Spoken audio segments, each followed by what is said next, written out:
Pax vobiscum. Welcome back to another short story reading, and I will apologize for my voice. I'm getting over a little bit of a head cold, so if my voice crackles a little bit or gets suddenly high-pitched, I do apologize.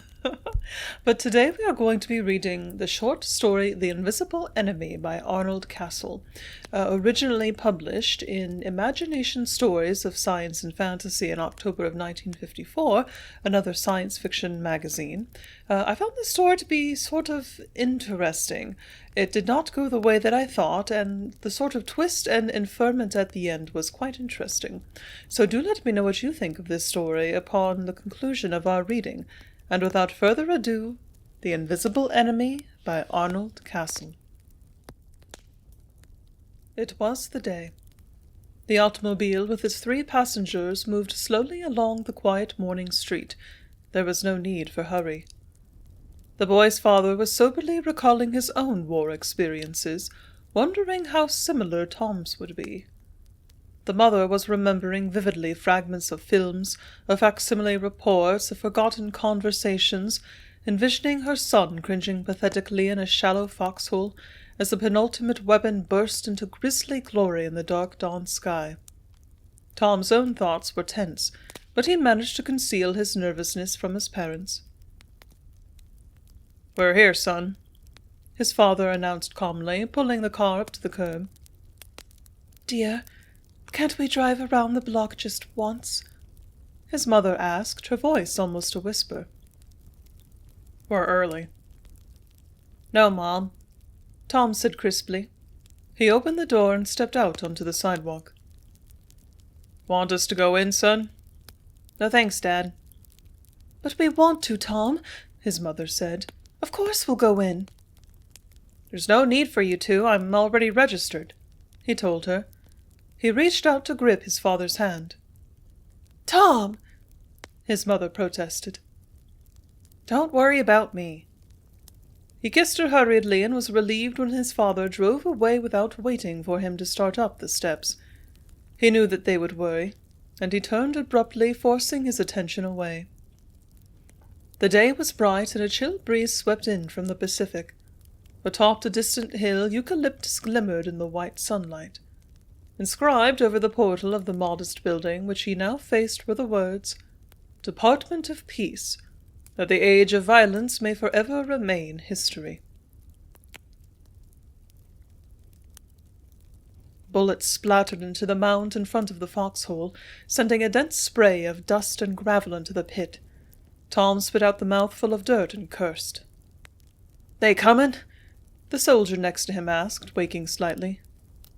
"No," Tom told him gloomily, "but they know we are here." "Maybe they'll try mortar. Think they'll try mortar?" Tom shrugged. "Go back to sleep. I'm watching." The other was several years older than he and a corporal, but not very bright. Still, it was better than being alone. The worst thing he could imagine was having to face the enemy utterly alone. If only he could remember what the enemy looked like, it would not be so bad. He forgot so much. Sometimes it seemed like he had been in combat just a few days, but other times it felt like he had been up there forever, waiting, moving forward, moving backward, thinking that at last he was beginning to get the picture, but not sure, never sure of anything. If only he could recall something beside the immediate present, then maybe the situation would start to make a little sense. He knew why he was fighting, vaguely. It was to safeguard certain inalienable rights, which ones he could not exactly remember. The odd thing was that the enemy was fighting for the same goal. He sensed that intuitively. But who was the enemy? He thought he had known once, but that had been quite a while ago. What did they look like? He would have to ask someone. An infrared flare blossomed some distance down the valley. Tom adjusted his binoculars and scanned the slope. Nothing. Remotely, the monotonous rumble of atomic artillery began pounding through the night. From far away echoed the transient whisper of a jet. Now his legs were beginning to get cramped. That happened every night, and he knew that no matter which way he bent them, the pain would continue to grow. However, there was always the consolation that toward morning they would become numb. He opened his one remaining ration can, tore back the layers of thermofoil insulation, and started devouring the warm lamb stew. The dull staccato of automatic fire commenced far down the valley. Somebody screamed. Tom contemplated his own flashless weapon, trying to recall what he had been taught about its principle of expulsion. It had been so far back. A year? 2? He did not remember. It was time for the corporal to take over the watch, but Tom decided to give him another 10 minutes. Wearily, he raised the binoculars to his eyes and pushed the switch. The battery was about exhausted, and he replaced it. Overhead, a flare was drifting downward, and he watched as it illuminated the murky battleground. "Light up!" the platoon sergeant growled. The troops had been waiting for a quarter of an hour beside the road. Tom had long since learned the futility of speculation, but conversation was vital and there had to be a topic. "Maybe they're trying to get trucks for us," he muttered to the soldier next to him. "Maybe they're planning a picnic for us," the other suggested. "Trucks, picnics, you guys make everything too complicated," a third soldier remarked. "Every time something happens, you figure out a reason for it. Not me. The way I see it, there's just one cause for everything they tell us to do, say or don't think. Say or don't say, think or don't think, and that's discipline. Look at it that way and you're always one ahead of them." "I like the idea of a picnic," the other replied obstinately. "Only it's supposed to be a surprise, and that's why they don't tell us nothing. Okay, you guys, strip those butts." Tom hoisted the straps of his pack onto his aching shoulders and fell into file behind the other two.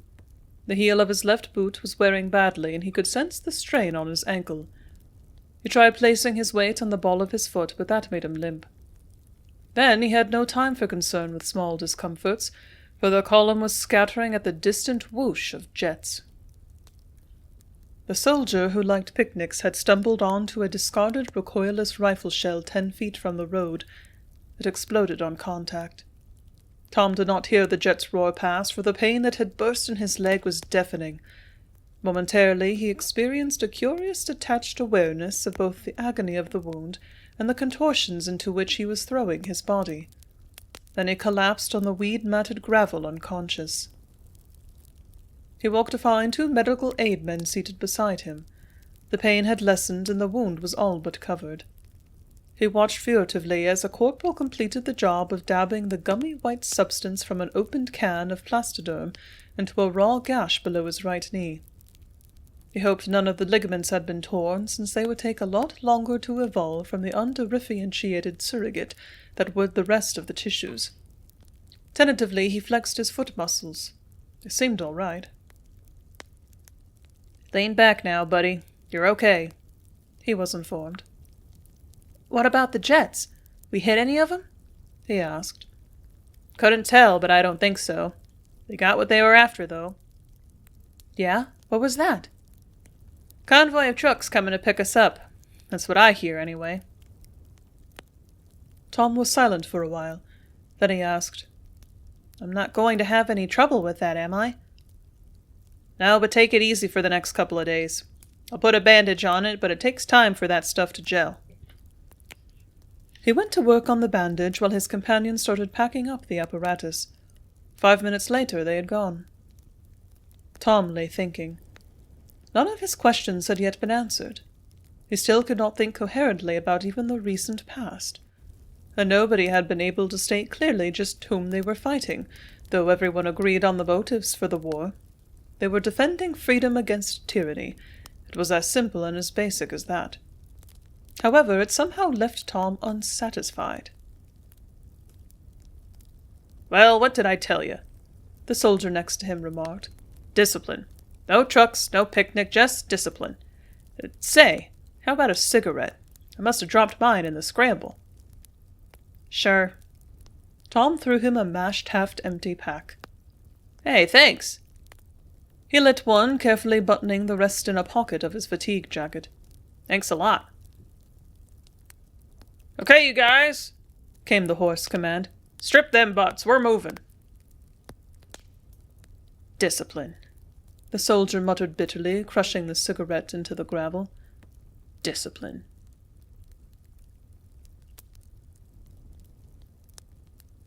The night was quiet. Too quiet. There were remote and occasional atomic artillery bursts, but no other noise. The two other members of the patrol were immediately ahead of Tom, but they progressed slowly and made little sound. Tom crept forward a single notch, looking up only when he had sunk again into the grass. On either side there was nothing but blackness. Once more he squirmed forward with his boots and forearms. Still there was only the quiet and darkness of night. He lay there for a while, waiting and wondering.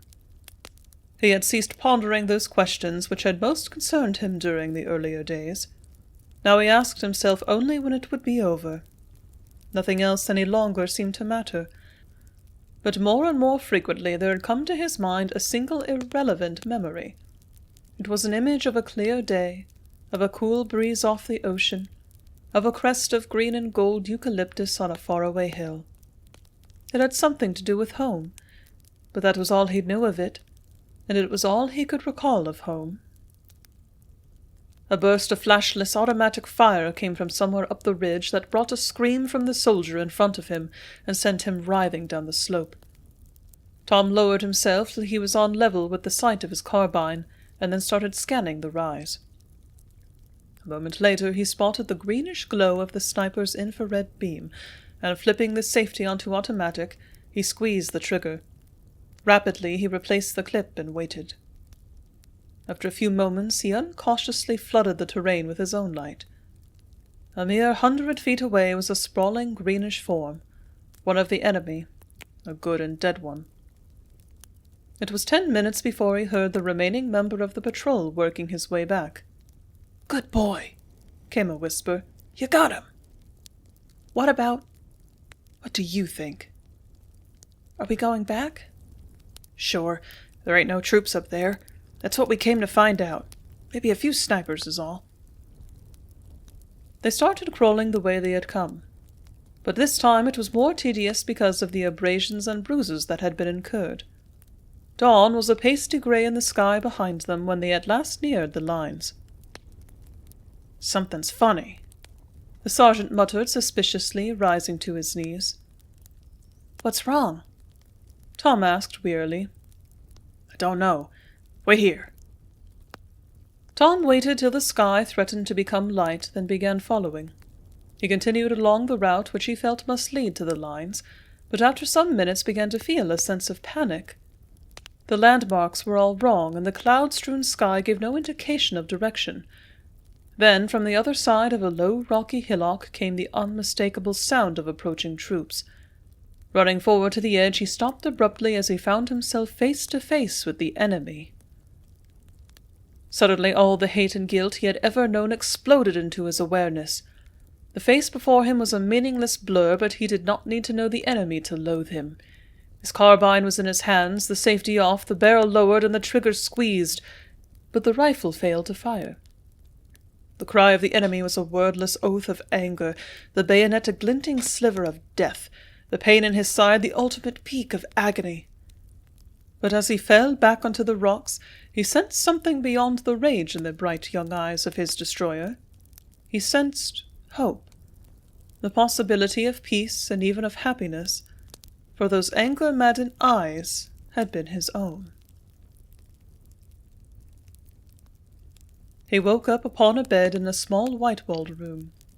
It was too soon yet to try to think things over, so he consciously relaxed and contemplated such immediate and basic pleasures as breathing and observing the distant sun-gilt eucalyptus through the single broad window. For the present, the experience of life itself was sufficient. When at last an attendant entered, followed by a nurse, Tom felt like talking. He was frustrated in this by a thermometer, which the woman allowed to remain in his mouth throughout the entire checkup. When she had finally concluded her routine, Tom said, "I'm feeling pretty good, Doctor. Is it all right if I leave?" "I'm just a mere psychotechnician, son," the man smiled. "You'll have to check with Miss Lawton here." "Fit as a fiddle." the nurse responded, gathering up her equipment. My bayonet wound okay? Tom asked anxiously and was immediately startled to find he could refer to the incident with amusement. It is, if you can talk about it, she replied with a flicker of sympathy on her dry, expressionless face. So it was a bayonet, the man commented after the nurse had left. That's quite rare, you know. Usually it's a bullet or a shell fragment. Don't you decide? Don't you set it up all beforehand? Oh, no. Electrohypnosis merely instigates certain motivational and situational patterns. The instrumentation and environment is entirely the product of your own personality. The more feasible, consistent, and coherent the subjective aspects, the more adaptable, rational, and stable must be the subject. What about the bayonet? You chose that, I would suppose, because you not only weren't afraid of meeting the enemy, but actually wanted to. We'll get into that later. Now, I want you to relate everything you can remember. Tom waited while the others set up a recorder. It took less than 20 minutes to narrate every detail he could recall. Well, that'll be enough for today. We do want you to report back in a week or so just to find out how this affects your normal activities. The receptionist will make an appointment for you. Your clothes are in the closet. Tom dressed and started along the corridor, stopping only once for a brief glimpse of the machine that had been his battleground. A boy he had seen occasionally at school was approaching, and they nodded at one another. You been through it? The boy asked. Yeah, Tom told him a little uneasily. I'm just going in. How is it? Tom noticed the other boy's collar was damp with perspiration, and his eyes were somewhat watery. Is it pretty rough? Well, it's... Tom returned uncomfortably. It's just like war. He turned away as the other winced and swallowed nervously. The receptionist made his appointment, and he strode to the doorway. Already the horrors of a mere hour before seemed years in the past, and he wondered as he proceeded down the steps into the same bright day he had left so long ago, how those vague and distant imagings could possibly affect his future behavior. He readily admitted that he would be far less inclined to defend the concept of war than he had been earlier, but surely it was possible that, under certain conditions, he might find himself in a situation where he had no alternative to violence. Those who had been through it never seemed to get into fights like other kids did, but that could simply be a matter of growing up. Then why, he wondered, was electrohypnosis universally required, and the keystone of the armistice which had concluded the Third World War? With the exception of a few thoroughly socialized individuals whose capacity for occasional force was necessary to the maintenance of law and order, every male human being of 15 underwent the experience, so there must be some aspect of its consequences which he had overlooked. For some reason a memory of 3 small boys playing soldier on an autumn dusk slipped among his thoughts. How disenchantingly different had been the unreal realism of the dream. With an amused start it occurred to him the same genuine Captain America infrared electronic sniper kit that had seen him through those childhood skirmishes had accompanied him into combat that morning. And for an instant he wondered if there even was such a thing as an infrared flare that actually did exist. Stepping onto the sidewalk, he turned toward home. He would be there just a little over 3 hours after his parents had left him. They could not have worried too much in so short a period. Still, he decided it would be best to call them. Everyone had heard rumors of subjects coming out of electrohypnosis with psychosomatic or neurotic after-effects. And while these had been authoritatively discounted, it would be typical of his mother to imagine her son the exception. There was a drugstore on the next corner, and Tom headed toward it. He did not notice the 2 younger school acquaintances until they had crossed the street and halted in his path. He had never been on cordial terms with either of them and was in no mood for their banter today. Well, look who's back from the wars, the more aggressive of the pair exclaimed. Where's your medals, Colonel? Yeah, the other jibed. And what happened to your crutches? Tom regretted very much not having left the building by a rear exit, The reaction to meeting him in that manner, considering their determination not to exhibit any anxiety over their own imminent ordeals, was bound to be antagonistic. However, his own responses had not yet stabilized adequately following the experience to permit much tolerance. He ignored them and started on. "Come on, Tom," the first persisted, stepping swiftly into his path. "Tell us about it. How many of 'em did you get?" "Bet he didn't get any. Bet he just buried himself in his foxhole till it was all over. Bet he was scared stiff." "Nah, not the Colonel. He was out there in front all the time, weren't you, Colonel?" Irritation flamed into anger. Raising his hand, he was about to push them aside when the hot, searing pain of the bayonet struck him, hurling back against the wall. For an uncomprehending moment he leaned immobile, his mouth gaping, his eyes odd. Then, realizing the only way out, he relaxed. The agony subsided and vanished. So that was it, he thought bitterly. So that was the ultimate weapon. Not the indoctrination. For the rest of his life he was to be burdened with the possibility of that vivid torture whenever he so much as considered using force. The boys had backed away apprehensively, and now were moving on down the street with frequent backward glances. It made no difference to him. For the present they were of another age, an age of violence, an age which he had outgrown. The drugstore was crowded, but Tom made his way toward the rear without noticing the customers. His thoughts were soberly and intently focused on the future. Perhaps, he considered, by the time his great-grandchildren were men, a way of life would have been created which involved neither the inevitability of war, nor the alternate necessity for an invisible poised bayonet. And so far as his own life was concerned, if the latter meant that he could return home instead of trudging back to the barracks, then he accepted it gracefully. The price of peace was bound to be high, he reflected, since man had never before been able to afford it. Sliding into the phone booth and pushing a coin into the slot, Tom began dialing.